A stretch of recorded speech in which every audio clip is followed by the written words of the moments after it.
introduce my colleague Dragos, and he's going to tell you about some work we've been doing and thinking about how is it exactly you start using remote actors in building systems and what kind of patterns. You know, there isn't a lot of guidance out there today, so we've been trying to think about what kind of patterns have we seen, and can we start cataloging some of those to help move it forward in terms of people's thinking about how do you design with remote actors. So, Dragos, take it away. Thank you, John. Well, thank you everybody for coming. I appreciate your being here. And this selection of patterns that we carved out for you guys for tonight is extracted from a body of work that we've been doing with Docker. Now, before your blood pressure goes up, we're not going to talk about Docker tonight. That's probably the topic for a forthcoming meetup if you'd like to see it. I apologize in advance if my typing is lousy. Usually I'm a lousy typist, but John has twisted my arm really, really hard to do tonight's talk, so it still hurts. Cool. So before we get started, some themes here that you guys are going to see. We're not necessarily going to talk too much about this, but there are two libraries that we have leveraged in this demo. By the way, we put together a demo which is representative for the things that we want to communicate to you. It doesn't have any idiosyncrasies of the Docker world or any of the other things, with the hope that you can focus on what's important. The first one is the J-line library. Anybody familiar with that? Show hands. Okay. How many people have used SBT? Okay, so you guys are all familiar with that because SBT uses J-line. This is the library for command line editing that gives you Emacs-like controls and history and colors and all those beautiful things. So we use that here, and I'm not going to talk a whole lot about it, but something for you guys to look into afterwards. The second one is a fast Scala parser for JSON, and if you remember, maybe 2 years ago, 3 years ago, I think we did a talk, right, with our analysis of a handful of parsers. And one of the interesting things about this parser, which John wrote, by the way, so pick his brain if you're interested in writing parsers in Scala and getting them to work really, really fast. One of the interesting things about this parser is that it's written in Scala 100%. There are other parsers that people use, for example, Jackson, but it's a Java piece of code. This parser as well as a handful of others are written entirely in Scala. So it provides, besides speed, it provides the ability to work with either classes or with an AST if you want to work with AST, as well as facilities for printing in compact format if you want to send a message across the wire, or pretty print it if you want to inspect it visually for debugging. So we're going to probably look into that a little bit today. All right, so before I get into Akka Remote Actors, just remind me, please, I haven't been at the meetup in a while. How many people here are familiar with Akka? Okay, it's a fair share. So I'll try to give you a quick overview of Akka in one slide in a moment. But when they designed some overarching remarks about remoting, when they designed remoting in Akka, they focused on several design decisions that they wanted to make sure that they keep in evolving Akka to work from local actors to remote actors. And they revolve around having symmetric communication channel between actors. So if an actor can send a message to another actor, so is the recipient be able to send a message to its party, its other party. And the roles are also symmetric, so you can initiate a communication from both sides. So contrast this with, and I'm going to go into this topic at the end, contrast this with what's happening in the world of REST services, where the situation is quite different. And in the context of remoting in Akka, typically you use remoting in two different ways. You can either look up an actor that lives in a remote system, so it's the actor system you're running into is going to connect to a remote actor system. You're going to find an actor then, and start sending messages to that actor, so going across the wire back and forth. And the other one, which is actually quite interesting, is you can create an actor not in your local actor system, but in a remote actor system. Now, the trick there is that you want to make sure that whatever libraries are available to your actor system when you're running the code are also available in the other system, because otherwise you won't be able to create actors based on code that doesn't exist. So these are two interesting scenarios to keep in mind when you're experimenting with remoting in Akka. So here's a quick refresher or primer for people who may have forgotten how Akka works. The big box represents an actor system, and it's just a fancy name for a bunch of configuration options and a set of thread pools. And within this actor system, we have actors. Those are those big boxes. And what's interesting about these actors is that the only way they can communicate with each other is by passing messages from one another. And messages get lined up in a mailbox. Here's Devin tampering with a mailbox. So, besides this mailbox that collects the messages for the actor and they're processed in the order that they are received, each actor also has a behavior, which is what it's going to do when it receives one of these messages. So I think the image here is pretty clear. You have two actors talking to each other by exchanging messages. And besides processing messages from their mailboxes, actors can do a few other things. One of them is to actually create offspring, and I'm showing that on the right-hand side. And those are child actors at the bottom there. And they've been created by the actor in the middle. And they also have a parent. And this is interesting if you are familiar with the high availability patterns from the world of Erlang, where you have supervision hierarchies. This is interesting because it's exactly the Erlang model. So you have a supervision hierarchy where you try, if you're writing code that is prone to errors, you try to push the risky behavior toward the leaf nodes, in this case those two child nodes, and you want to pull the state, the things that you want to persist in the context of stateful asynchronous computations, which is what the actor model is good for. You try to lift it up. Right? So in case something happens, the child actors die, we spin up new ones, and we still have the state that we have worked really hard to collect. Okay? So that's the Akka actor model in one slide. So what happens now when we go remote? What happens is that now we have two different actor systems. They could be running across the local network. I actually ran a production system a while back, a couple of years ago, where the actor system is running across the WAN, pretty cool stuff. And they tackle the two things that I mentioned earlier via remoting. In this case, we're using TCP. We're using the TCP implementation for remoting. And one of them is that lookup via actor selection. So that doesn't really matter that you're going over the network, as long as you get back an actor selection and can interact with it. And that's something that I should maybe put here in parentheses. If you're used to dealing with actors in the local context, you send messages, you get an actor ref that you send messages to. That's what you interact with. In the context of remoting, that changes and you deal with an actor selection. And there are some tricks. There's a secret handshake. If you need an actor ref, you can actually extract it from the actor selection. All actors understand an identity message and they return back the actor ref. Typically, you deal with either selection or actor ref without having to discriminate between each other. And then at the bottom, I'm showing how the actor system, the actor on the actor system on the right-hand side creates an actor within the actor system on the left-hand side. So that was the remote creation via the deployment configuration. And I'm not going to give you all the details here. I strongly recommend that you check out the remoting section in the documentation.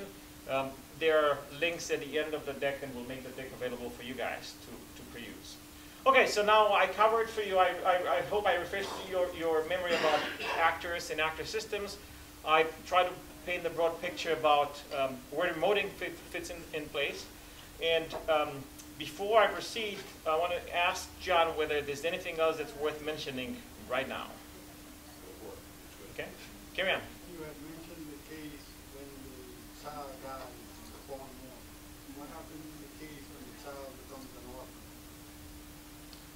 Well, if the child becomes an orphan, I believe that it gets reparented to the supervisor, to the root supervisor, I believe.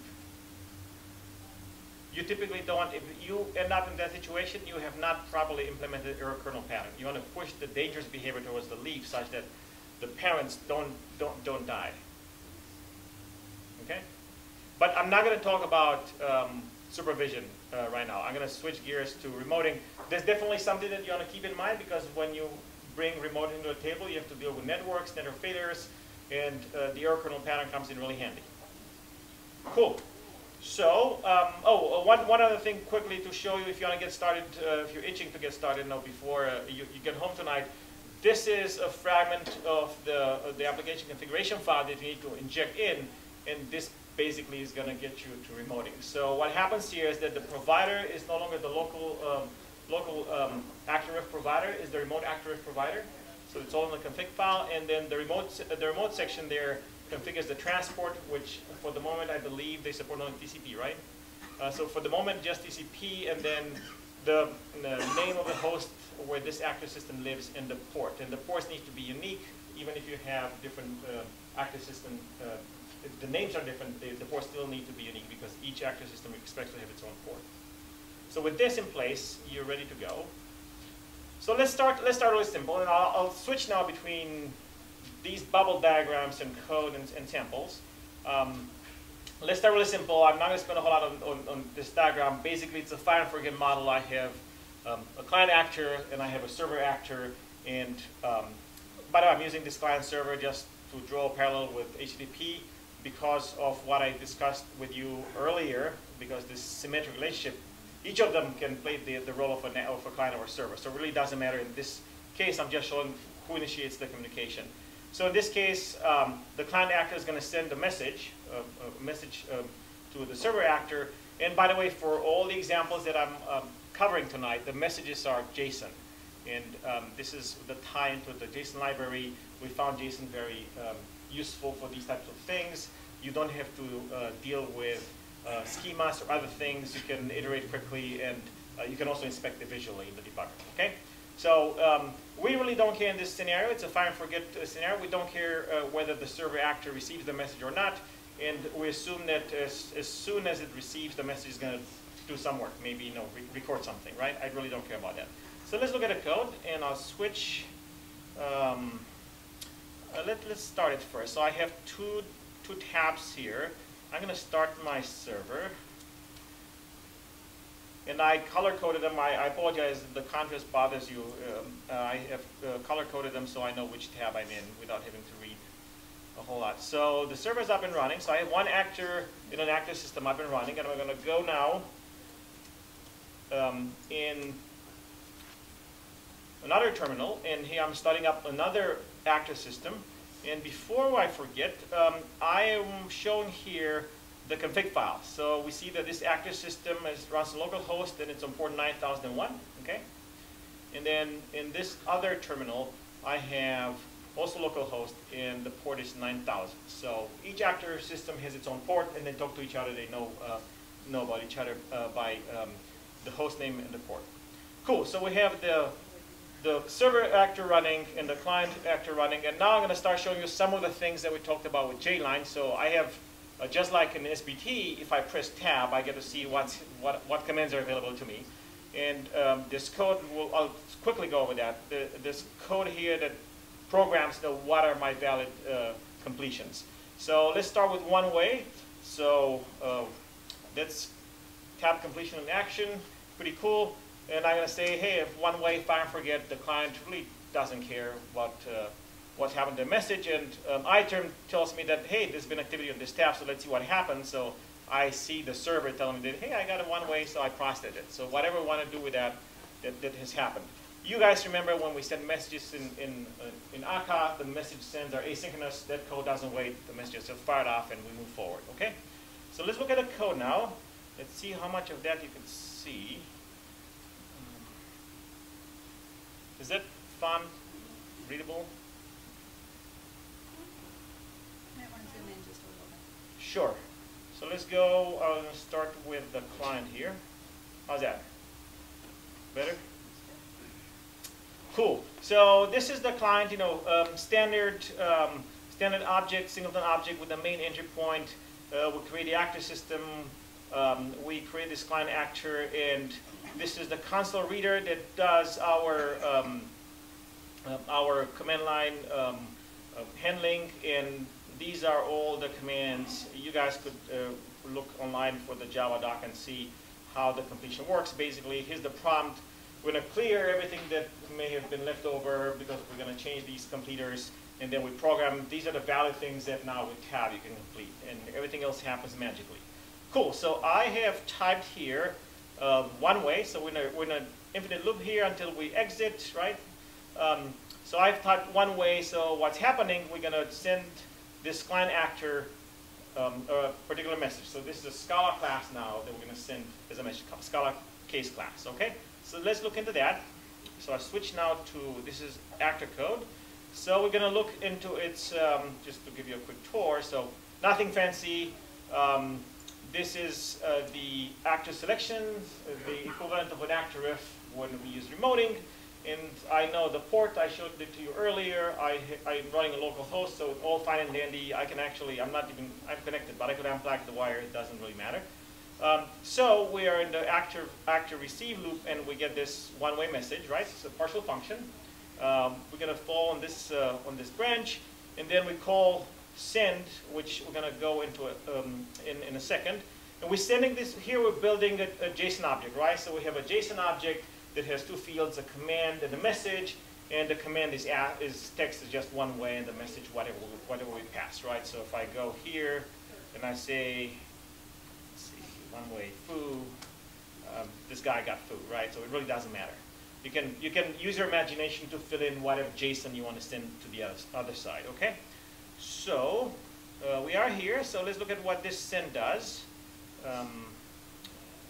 Find it, there it is. So what this send does is going to send to the server, to that one server actor that we're connected to, a compact representation of the JSON. So this is the pretty print for computers. So instead of having all the new lines and stuff like that, it's compacted such that we don't spend too much time over the wire. Okay? So string. Yeah, string. So we put the message on the wire, and let's go to the other end and see what a server actor does. In here, same thing. You know, we create this this actor just like I showed you earlier. Let's not spend time on this noisy part, and we get into the partial function receive. So here's the string that was sent from the peer, and then we're going to start extracting, you know, to parse the string into a JSON object, so we get a JSON object here. And then without actually, this code doesn't use a case class. If you want to extract the case class, it really doesn't matter. If you want to work fast, it's probably much faster. So you're just going to reach out to this JSON object and say, hey, give me the contents of this field, and the contents of this field, and the contents of this field. Pretty standard stuff. So if I get the one way, doing that match on the command, which is the string. So here's what you guys saw. Okay. So far so good. Everybody with me? Okay. Cool. Let's take it up a notch. Let's go to the next one, and that one is request. Did you have a diagram of that? Yes. Oh, sorry. Okay. So now we're going to go to a request reply. So we're going to send the same message from the client to the server. The server is going to do its work. And in this case, it's going to count to 10. So by the time we leave, if nothing else, you guys will all know how to count to 10. Not a problem. We're going to practice this many times. So this is going to wait for 10 seconds, and it's going to send this JSON message that has done is the special string there. Okay. So let's look at the code. It's much more interesting than the diagram. So let's do a foo. Okay, so this guy sent the message. You can see here the server is working really hard, waiting for 10 seconds, and at some point we got the okay. Cool. So what's happening now? Let's start with the client again. I'm probably going to get confused between these two tabs. So on the client side, we send a request response. So in this case, we're creating a promise. We stick that promise into the message that we're going to send across, and then we're waiting, right? We're waiting on that promise to complete. And those of you who already used the asks pattern would notice that a different way of implementing this behavior, just to wait for a message to complete, would be to use the ask pattern. This is the variant of that. John and I were joking the other day that probably the TypeSafe guys are going to throw their hands up in here and going to proclaim heresy here. But this is a perfectly fine model. It's probably a little more lightweight if you care about performance and memory allocation than the ask pattern, because the ask pattern under the hood creates an actor for you. Here we're creating a promise. and I believe the promise is a smaller tax on memory and the GC. Yes, pattern creates both an accurate and In the promise. Okay, good. So this is a simplification. It only works, however, for local actors. The ASCII will work for remote actors. Yes. So as long as you're local, Yep. it's a more efficient pattern to use. Right. Cool. So what we're doing here, we're waiting on this promise to complete for 30 seconds, and we're going to print OK.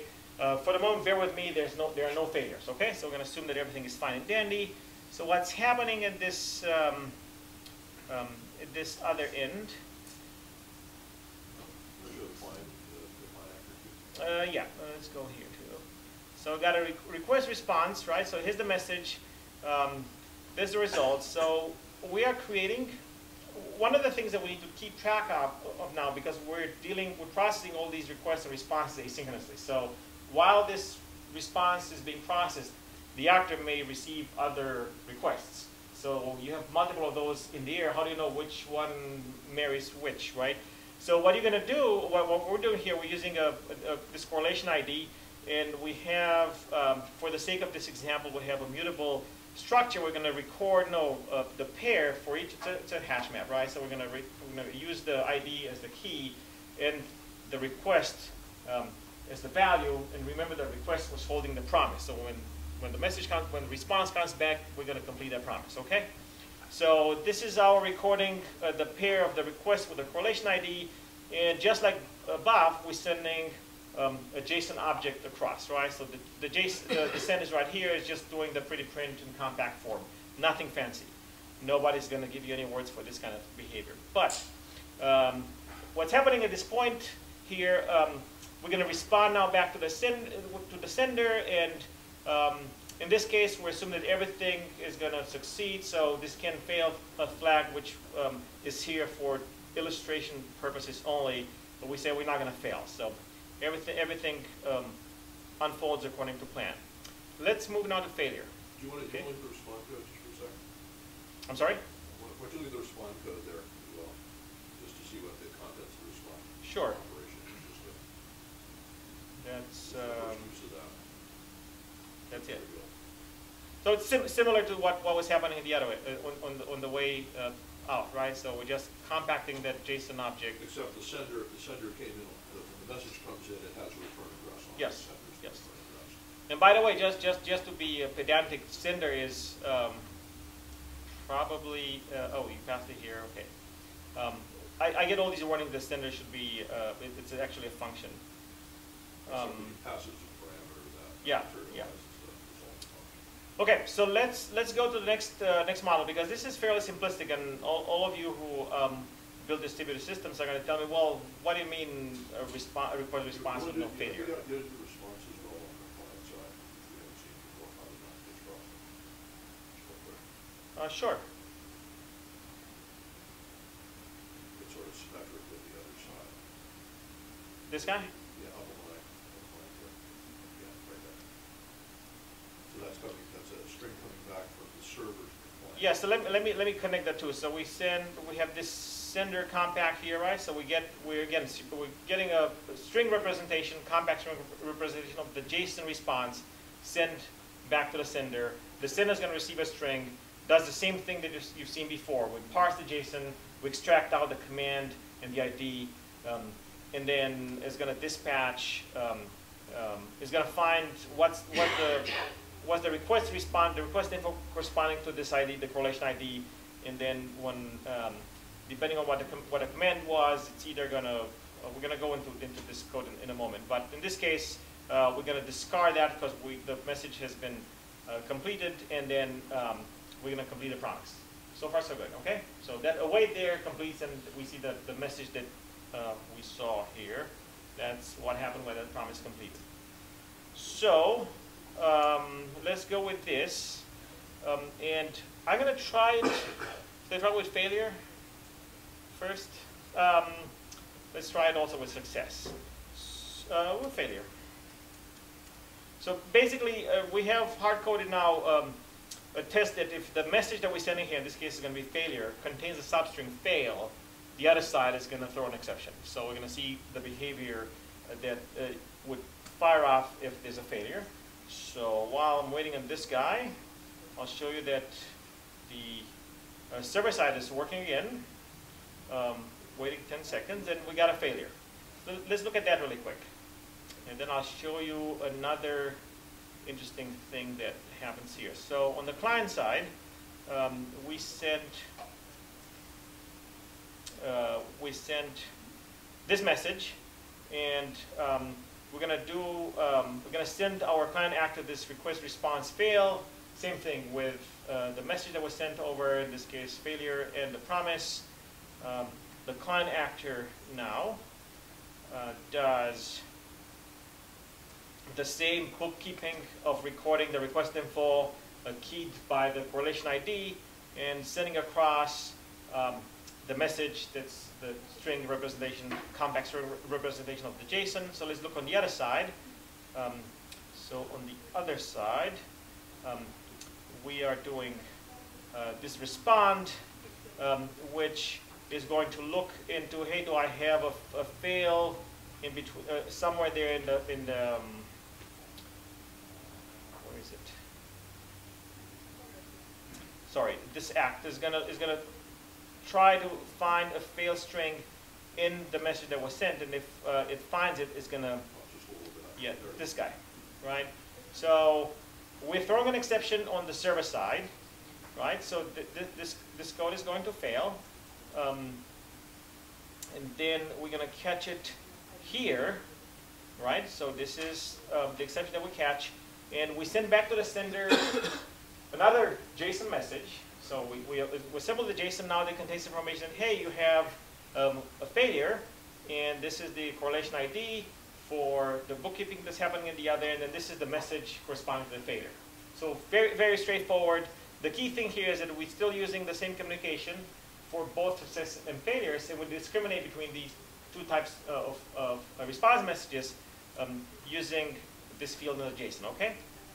So let's try something else as a way to prepare for the next one I want to show you.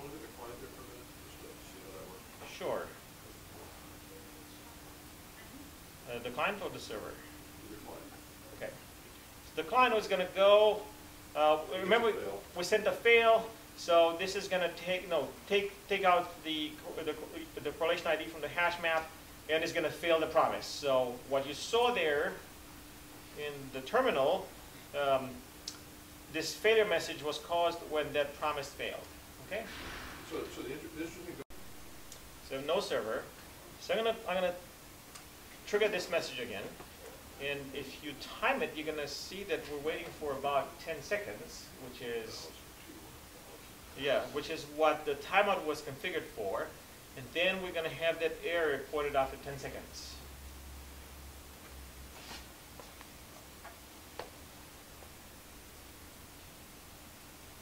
In particular, the expectation was that the code was, you sort of assumed that in general this particular command would take about 10 seconds, and therefore you sort of set a timeout.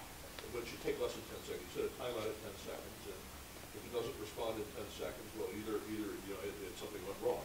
Yeah, I misspoke. It was 30 seconds. I'm sorry, 30 seconds. So you notice here that we did get the failure, so we have code in place to signal the failure.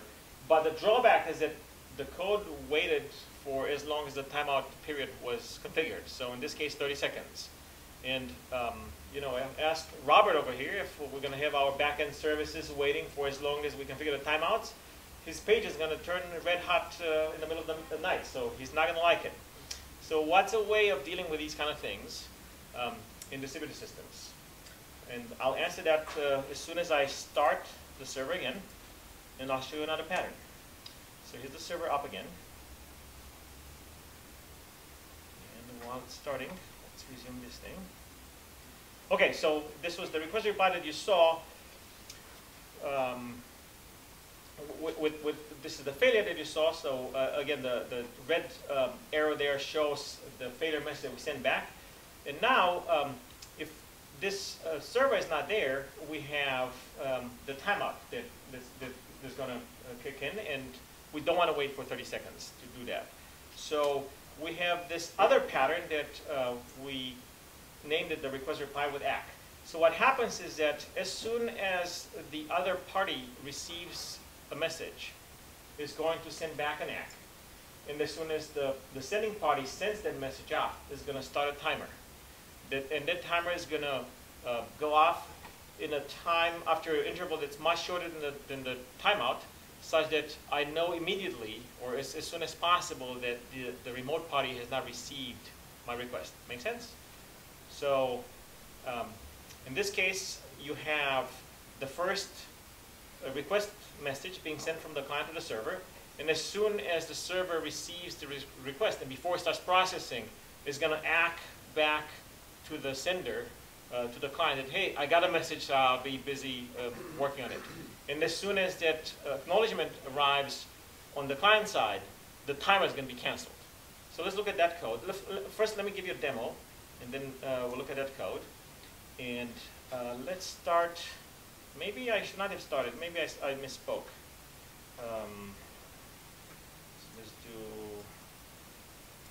Let's do this. Let's cause the same failure, and I'll stop the server again, so you get to see how that changes. Right. So in this case, we have 2 seconds timeout. So because the acknowledgement from the server has not been received after 2 seconds, the client now knows that, hey, no, that server is not available, so don't bother waiting for the rest of 28 seconds for it to respond, because it's gone. Okay? So let's start this guy, and let's look at the code. So on the client side, by now you probably know the pattern. I'll show it to you really quick. On the client side, we do the same thing. So we receive, we get this message from the command line. We create a promise. We send to the client actor this message that captures whatever message was sent in this case, I think I hit foo in the promise, right? And then we're going to wait for 30 seconds, okay?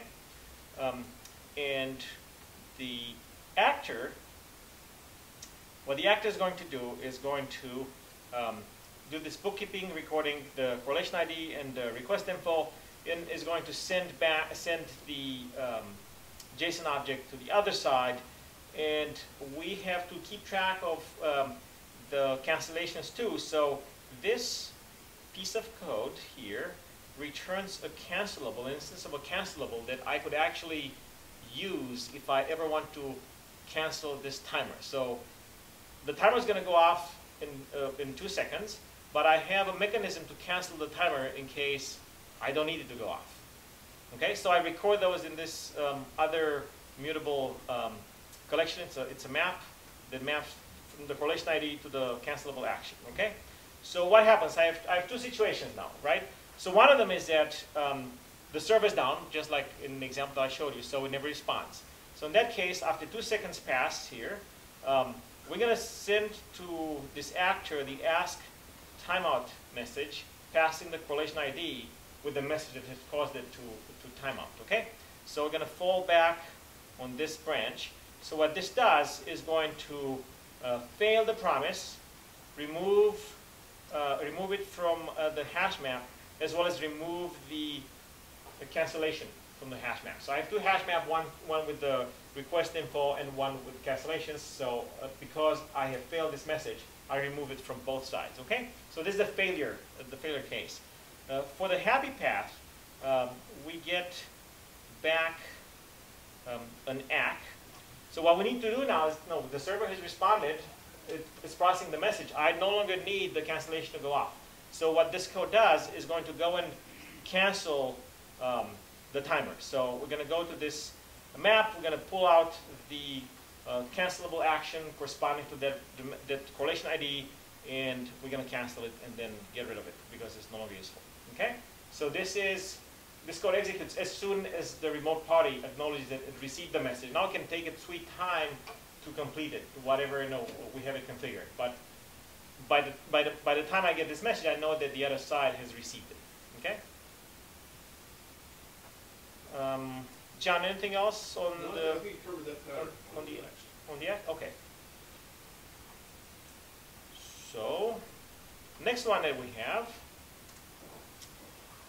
corresponds to a situation where you have a series of steps that you want to execute. So to give you a concrete example, we had to use JClouds and some load balancer code to spin up some nodes in either EC2 or OpenStack and configure a load balancer. All these steps would take time to execute, particularly if you spin up OpenStack nodes. And we needed a way to report progress. What's happening? Hey, I provisioned the load balancer. Hey, I got the IPs for a subset of the nodes that you requested. And then next time around, maybe here's the other 3 nodes that I didn't manage to get IPs and spin up the first time around. So how do you implement this kind of thing? And maybe there's another pattern that one of the problems with Java JVM code is it takes a while when you first start it up for the JVM to actually warm up. And so one of the things we've done is in a lot of our services here, you have a piece of warm-up code that, and suppose it goes through, it makes 100 requests of itself to try to warm itself up. What you can do is you can actually track how many requests. So it did 1 request, 2 requests, 3 requests, finally got 100 requests. And if you keep sending these messages back incrementally, you can get this really cool progress bar on your GUI that sort of shows progress between 0 and 100% during warm-up. So it's the ability to get this interactive progress thing. I just think that this demo doesn't actually show that, but it would be pretty easy to take this pattern and build a system that actually does progress bars, which I think is a very high coolness factor. yep, for everything that you have granular tasks at the other side, you can emit these progress messages. So I think the diagram is self-explanatory here. The same orange-coded, I think these look orange to you too, orange-coded arrows, they show the request and response coming back. It takes a little while for the response to come back, but I have some intermediate results. And in between those steps, the server sends back progress messages to the client. So the client can either display on a console or move a progress bar or whatever means you have to note that progress. So let me show how that works. So I have the server up and running. We're here, and we're going to do response progress. So now we get different delays on the server side, waiting an increasing amount of time, and then after 3 steps, it's going to stop, and we get a OK. Okay? So you saw how you can break a multi-step action into components such that the initiating side is up to date about what's happening on the other side. And that helps you a great deal when you're dealing with distributed communications between these, because you could have the network go down or some other failures that you're dealing with. Cool. I think I have a few more to show. Can you show code on that? Sure. So on the client side, let's go to the actor directly. So you've got the command line processing. You know how that works. What's happening with the actor here, we're going to assemble this command for the server, and we're going to send it across. Okay? So on the server side, on the server side, we're going to respond by invoking this act progress, and act progress is right here, and it generates these messages that are being sent back to the client. So what you saw on the console corresponds to these messages, and you see that we're delaying, an increasing number of seconds between these steps to simulate a long-running activity, be it spinning nodes or configuring other components. Okay, so fairly straightforward. And then the server side you want to look at. Obviously the client side to show where those progress messages come. Sure.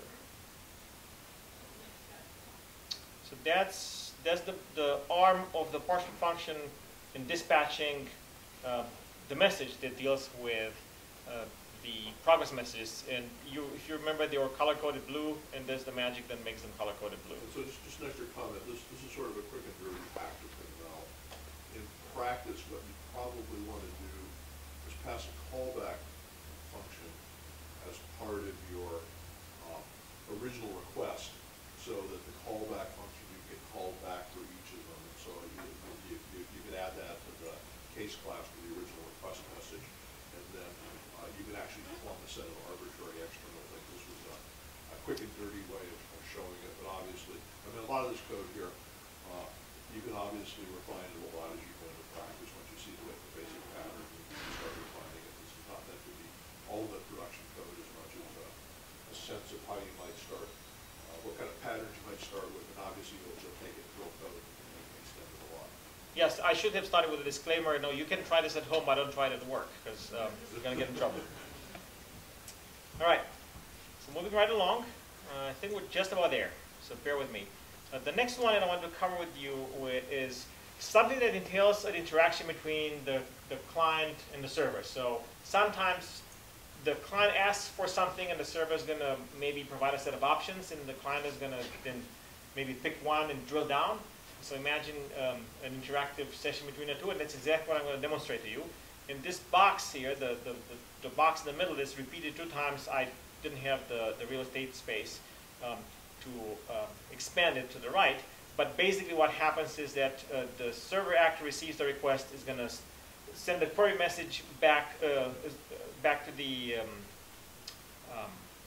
client. The client is going to specify or filter some of that input, is going to send back a message with, hey, here's what I got, and then it's going to keep iterating until we complete a number of options here. So let me show you how that works. And this is another instance where we are leveraging JLine and reprogramming the completers and then resetting them back to what they were before. Okay. So let's go here and query. Okay, so now this is going to make a request from the client to the server, and the server is going to prompt me, hey, no, I have some color options. Which ones do you want to pick? And I'm going to use tab. It gave me the server also returned back, these are the valid options, so I'm going to pick red, right?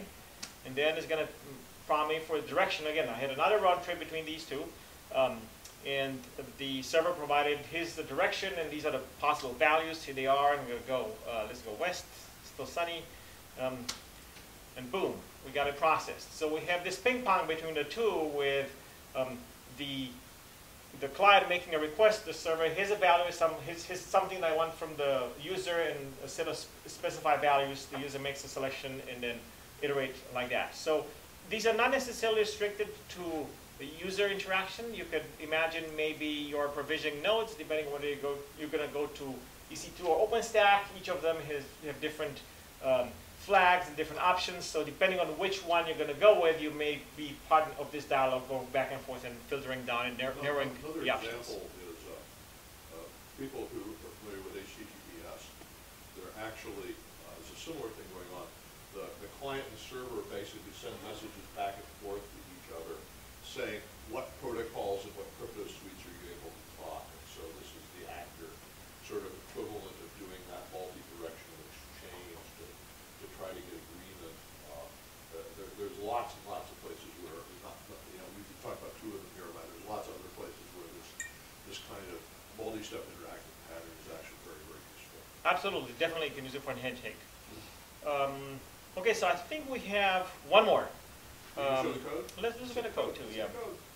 We have time. Okay, so on the client side, we're going to do this query. So we're assembling the JSON message that specifies that we want the query here, and then we're going to look at the server, and on the server side, we're going to get here and get dispatched on this arm, and then we're going to go to ask query, and ask query is going to do, hey, here's the color, and this is the key. In this case, the color is the value that we wanted, and these are the possible values, right, that we want back. And you saw the first time around my using JLine and having it reprogrammed to use red, green, and blue as the completions, the valid completions for tab. And then second prompt that I got was the direction, and these are the possible values for direction.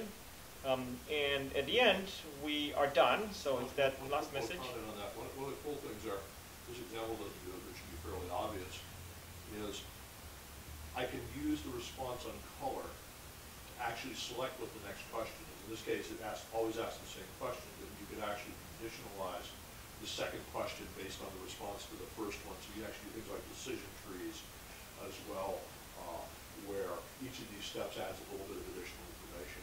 I was about to say that if you wanted to play with decision tables and actors, this is a fast way of doing Can it. you show the other side? Sure. So on the server side, Client side. client, okay. It's this guy. This bar. And here we have a function that takes a string argument and a sequence of strings that does the filtering.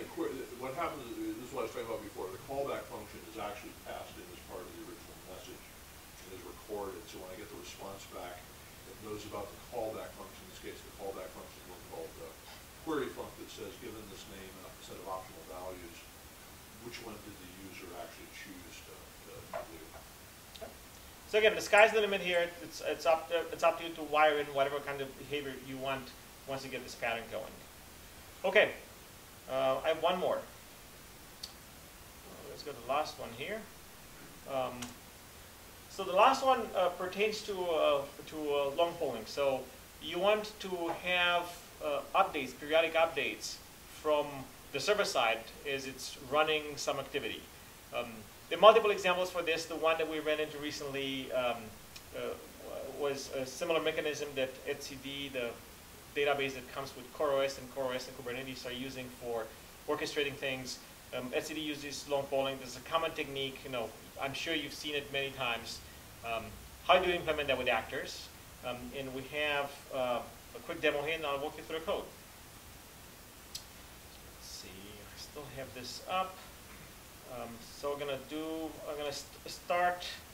start a switched mode into start listening mode, and what's happening now is that when I send this message across, the server is gonna start sending me updates every 3 seconds. So imagine that this is my long polling, and every 3 seconds I get an update of what's happening on the server side, right? So now, if my math works right here, yeah, there was 3 seconds. So this is going to keep going now all the time until we stop it, right? So you can see how you can have updates being sent periodically from the remote side to your side until you stop it. So the returning the current time is actually sort of a boring thing to do. In practice, the kind of vision is, suppose I wanna pop up a window, a separate window that monitors the state of some system out there that's going through various kinds of states in practice. So I pop this window up. As long as that window is up, any change in the state of the thing I'm looking at immediately reflects back onto the window. So it's this real-time update to watch things, and then when I close the window, so in effect, the start listen command is the thing that you issue when you start the window. All these messages then get sent to the window via JavaScript magic to update the things being displayed. When I hit the close button on the window, it in effect causes the stop listen message, and that would be a typical pattern where you could plug this into windows that are actually watching system state. Again, a very, very useful thing to do in a lot of systems where you really don't have watchers. And it doesn't need to be visual, even if you don't have any UIs. The scenario that we started with pertains to, again, etcd, where you want to watch when a particular value changes. So I'm going to have one of these watches, and watch, well, when this value changes in the database, I want to be notified, and that's how you get notified. Okay? Go ahead. Can you do something like that for a stock ticker? You could probably use it for a stock ticker. Yeah. It's a push mechanism, basically. You get the server side to push notifications your way. All right, so let's look at the code really quick. So on the client side, we are sending the start listen message to the server, and then the server now is going to start a timer. So we're going to start this timer here. That's going to wait initially 1 second, and then every 3 seconds is going to execute this code. And what this code does is going to compute the timestamp, stripping out the date and other things that we don't care about, and then sending back as a compact string corresponding to the JSON object that we need, right? So this is what you see printed at the other side. So at the other side, when these messages make it through, was this branch in the partial function, okay?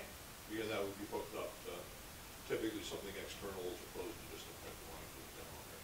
Yep. Cool. All right, let's see what else we got. I think we're just about done.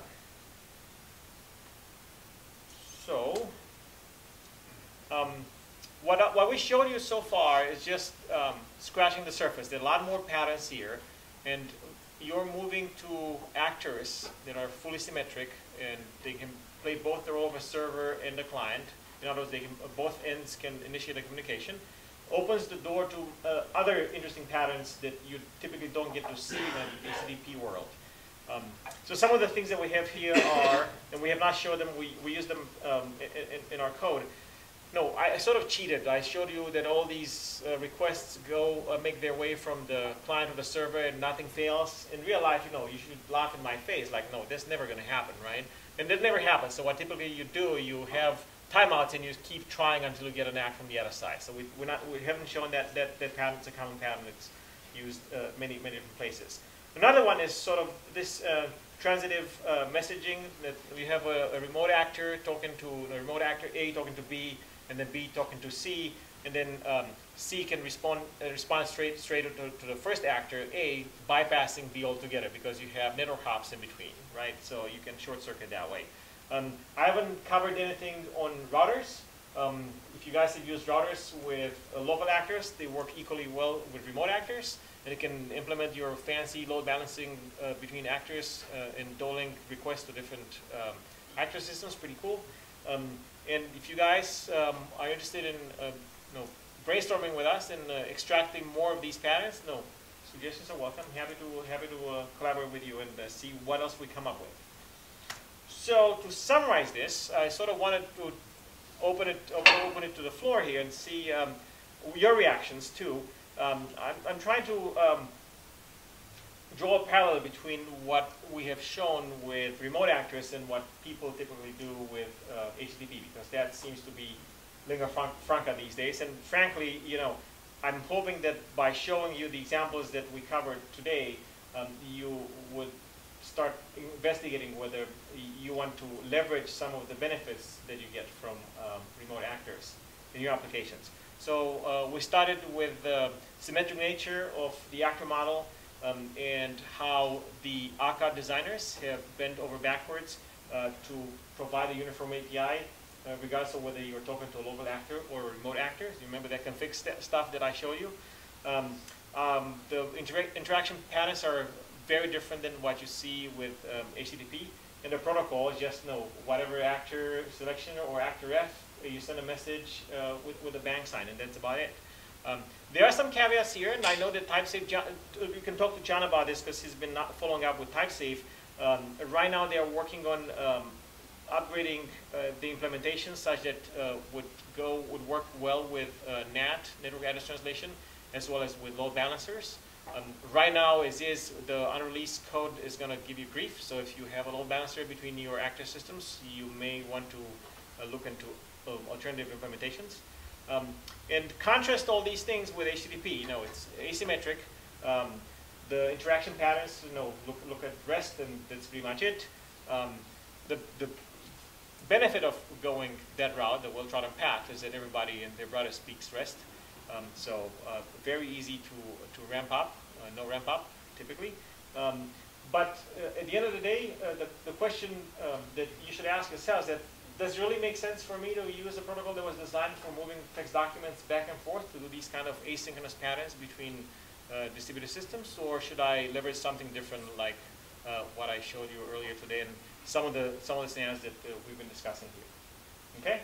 So with that, I will leave you with some pointers here. This slide deck will be available. You don't need to write them down. Try to put some links to things that we have covered. JLine, the JSON library, Akka remoting, interesting things to read about if you want to kick the tires. The important thing is all the code you're showing is out there right now on GitHub. So if you want to follow up and look at it and run it even, everything Absolutely. we've looked at here is out there for you to take a look at. Yeah, so if anybody has an itch to run it on the way home on the bus, clone the repo right now and it's yours to run with. I haven't tried running it on my phone yet, but it would be cool to see if you get remote actors. Cool. Well, that's all I wanted to talk to you tonight. Questions, clarifications, reactions? So one of the things I often get confused about is you talk about the client and the server. That usually infers that that's in the, quite often it's inferred that it's in the same data center. And you were speaking, early on you spoke about like going over the WAN. Yes. So the examples you shared tonight, are those equally applicable to going over the WAN? Absolutely. Let me simplify here so we don't have a lot of the error handling that I mentioned to you. I have not shown any retries of the message sent from the client to the server. If you build across the WAN, the chances of failure are going to be much, much higher than running on the local network. So you want to make sure that whenever you send a message, you keep sending it until the other side acts, right? There are other things that you need to take in consideration. You want to design your messaging to be idempotent. So typically, a lot of these distributed systems, when you send a message, you describe the message described, I want to know this to be the final state. So if something fails or I'm resending the message again, those messages can be processed without having harmful effects, right? So just taking that to the next step, then. So quite often over the WAN, the most fragile part is the WAN itself. Mm-hmm. The server's fine, the client is fine. And if I'm sending the messages over, but actually it's the WAN itself which is having a problem, and actually the servers, or the client they're just behaving fine. How do I conceptually, how do I deal with the messages in that situation where it's actually the WAN which is failing? Well, they will translate into messaging failures at the actual level.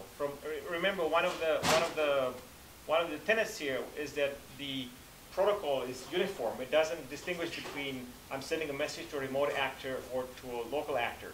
So as far as the idiosyncrasies of the WAN, of the transport, you're not going to see them at the actual level. The message, you're going to keep retrying. The common technique. So I could cross the 7 bridges of Consper. So to give you a concrete example, the WAN scenario that I used remote actors for entailed an actor system running in a data center in San Jose, and an actor system running in a data center in Brisbane, Australia. And it worked without a charm, like a charm.